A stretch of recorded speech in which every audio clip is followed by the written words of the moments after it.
Hi everyone, welcome back to Dimitra's Dishes. So today I'm going to be teaching you how to make my Mediterranean chickpea stew. It's delicious, it's made in under 30 minutes, it's vegan if you leave out the feta cheese, it's vegetarian, it's worthy enough of serving as a main course because it's so filling, but it's also a perfect side dish to serve on any busy weeknight or any day of the week or even at a party because this stuff is so good. Let's go over the ingredients and then we're going to get started. We're going to be using some olive oil, some canned chickpeas, also known as garbanzo beans, some crushed canned tomatoes, an onion. Of course, we're going to use some scallions, carrots, garlic cloves, a little bit of fresh mint, a roasted red pepper that's from the jar. Serrano chilies are optional, some potatoes that are soaking in water and peeled, salt, crushed red pepper flakes, some black pepper, sumac, and some feta cheese. So we're going to begin by chopping up our onion. I'm going to use about 3/4 of this because this onion is pretty big. You can use the whole onion if you like. It adds lots of sweetness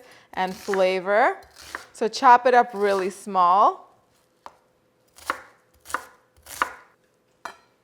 And I'm just going to put it in my pan. The pan right now is off the heat, but we're going to turn it on in just a few seconds. Onion is in, and now we're just going to chop up our carrots. You can use 1 big carrot or 2 small carrots. Really, this is one of those recipes that you can add whatever your favorite things are, whatever you have on hand. I like the carrots because they add lots of nutrition and sweetness. Carrots are going in. And now we're going to dice this potato into really small pieces so that way everything cooks evenly.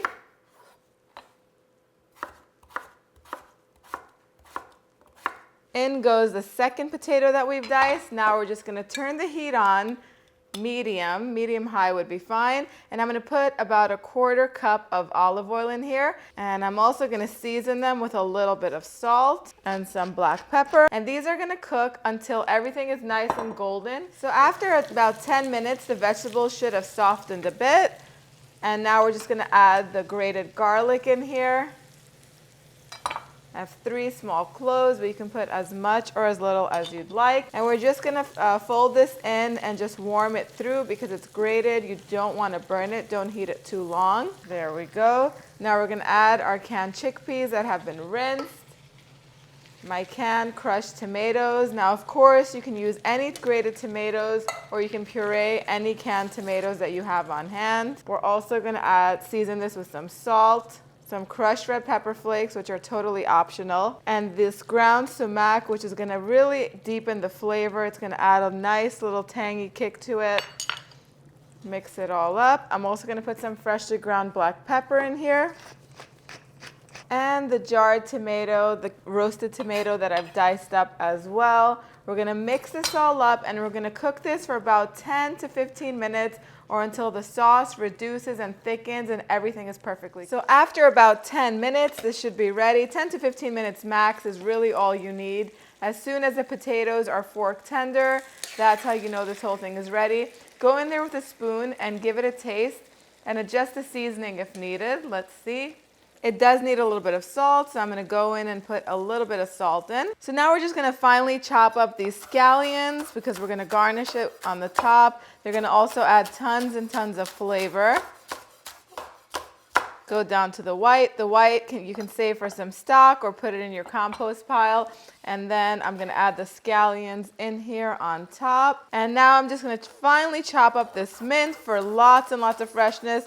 You can substitute the mint for some parsley if you wanted to. You could even put some dill. But I think the mint goes best in this dish. We're just going to add this in as well.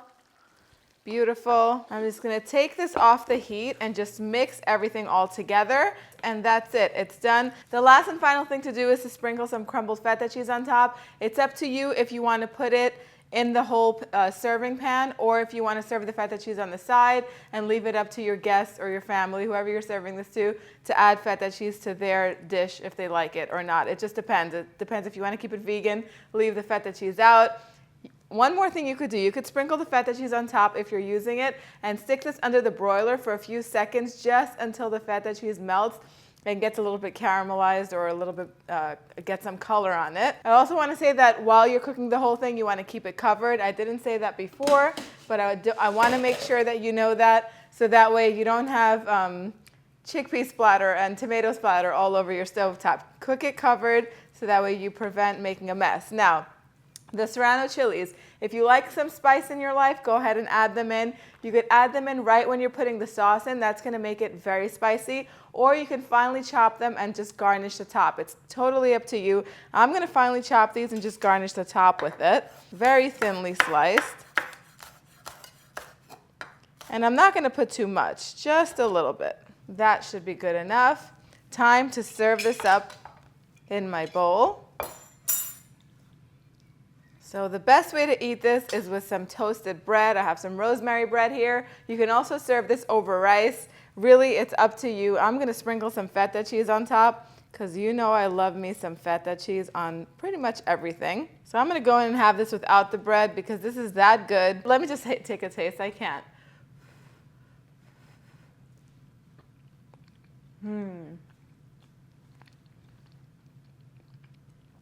So many layers of flavor. The potatoes, the chickpeas are perfectly cooked. They're not mushy at all because they didn't cook for longer than 15 minutes. You can taste the carrot, which adds lots of sweetness with the onion. The garlic has loads of flavor. The sumac is right there in the background, making it slightly tangy. This whole meal is delicious. You will not miss the meat. But if you like your meat, go ahead and serve some grilled chicken or fish on the side. Totally up to you. The written recipe, as always, is underneath the video in the description box down below, as well as on the website, www.dimitrasdishes.com. Thumbs up and subscribe if you haven't so you don't miss any more deliciousness because there's lots more where this came from. Thank you guys for spending time with me today. I'll see you all next time. Yes, us.